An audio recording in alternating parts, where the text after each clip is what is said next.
Alright, so we're here tonight to test out the Super Nano detergent bore cleaner. What we have in front of us right here is a Mauser that's actually been re-barreled to 308. And it's probably older than Lewis and I both. Well, I guarantee it is. It's, the date stamp on it's 1944, I think. So it's probably older than most of anybody who ever watched this too. Yeah, if you're on YouTube. So this one right here has not been cleaned in how long? I don't even want to discuss that. The bigger thing that this one's had is we took this out on a hog hunt and it got rained on and I wiped it down, but I haven't had a chance to really go through with a cleaner on the inside of the action.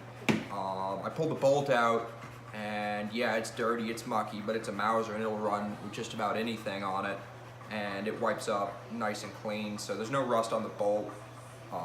There's a little bit of surface rust on it. I don't really want to take the gun apart and deal with that right now because we're taking it out on a hog hunt at about 3 o'clock this morning, or tomorrow morning, and I don't want to mess with the zero, so we'll do a full breakdown of it later, but as it sits, let's run some of this bore cleaner through it. I've got no idea how much copper, how much anything is inside of this. All I know is that the gun shot extremely well last time I pulled the trigger on it. At the target range, it didn't shoot so well when we were hunting that pig. It didn't shoot at all. Anyways, we digress. Anyway.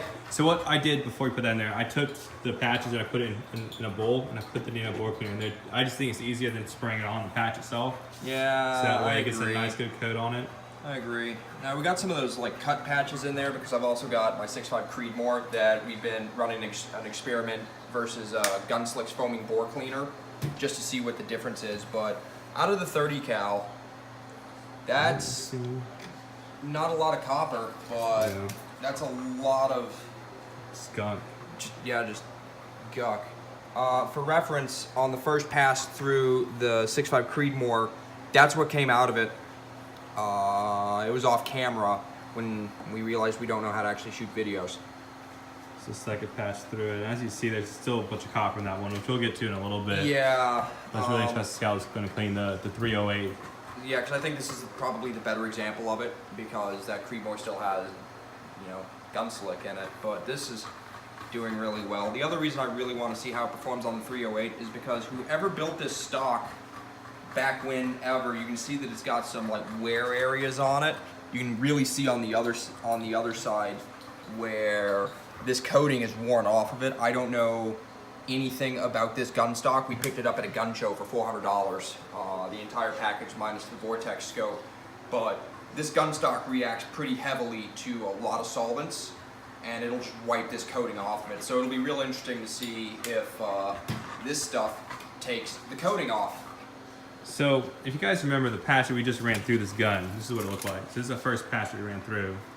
What's interesting to see is on the second pass, it sat in there already, and it's there's copper, you see the bluing on it, you see the gunpowder, so it's actually, to me, it looks like it's breaking it down already. Yeah, I'd agree. I think this is a pretty good example of when you get your first wipe through to knock most of the crud out of it, and then you leave a little bit of solvent, then you run another patch through there to further break it down. Now, I got some of it on my fingers just to see what it does on the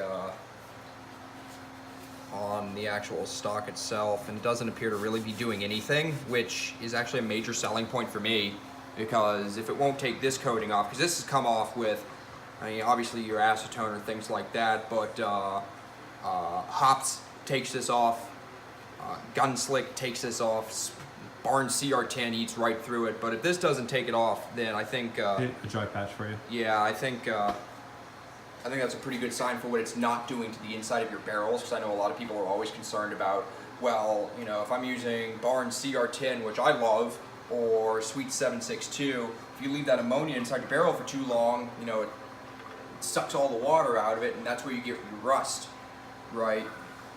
Now So this is the dry patch I gave them to come through it. It's quite interesting to see all the guns still coming out of it. Let's run another wet patch through it. Yeah. We may have to take a break from filming to get more patches for this, but so far I'm really impressed by this. Usually the method that I've got for cleaning my rifles has been letting foaming bore cleaner sit in it because I like the way it gets everything. And then doing a purge with a good copper cleaner, and when the copper cleaner comes out and it's got no blue on it, usually I call that a pretty good. I don't like how Barnes CRT or CR10 smells when it's been sitting in my trunk in my rifle bag all day, but take what you can get. That's one thing to note about this, is that it doesn't have any of those crazy smells to it. It's basically scentless. I mean, I wouldn't go as far as to say it's scentless. You can definitely pick up ammonia in it. When you go and you wash your hands under the water, it's slick, so yeah, you will need soap to get it off your hands, but I haven't found a really good copper and bore solvent that doesn't have any ammonia in it so far. So... This is the wet patch we ran through it. Yeah. So what we're gonna do, we're gonna run a few more patches through it, get it cleaned up, and then we're gonna go do an after video. Yeah. Post through. But so one of the things that I'm noticing on this is that as I wipe down the cleaning rod, I'm getting fairly similar levels of gunk and coloring on my rag that's coming out on those patches, which tells me it's probably not false positives coming off of this brass cleaning jag. So there's a lot of gunk in here, and I know some guys at a couple of gun ranges that would be yelling at me to clean my rifles right now. So you won't show them this video. Yeah, no, we'll probably show them this video. I think they'll like the commentary. Yeah. So we'll check back in a little bit later. Let's get this gun cleaned up and show you the afters.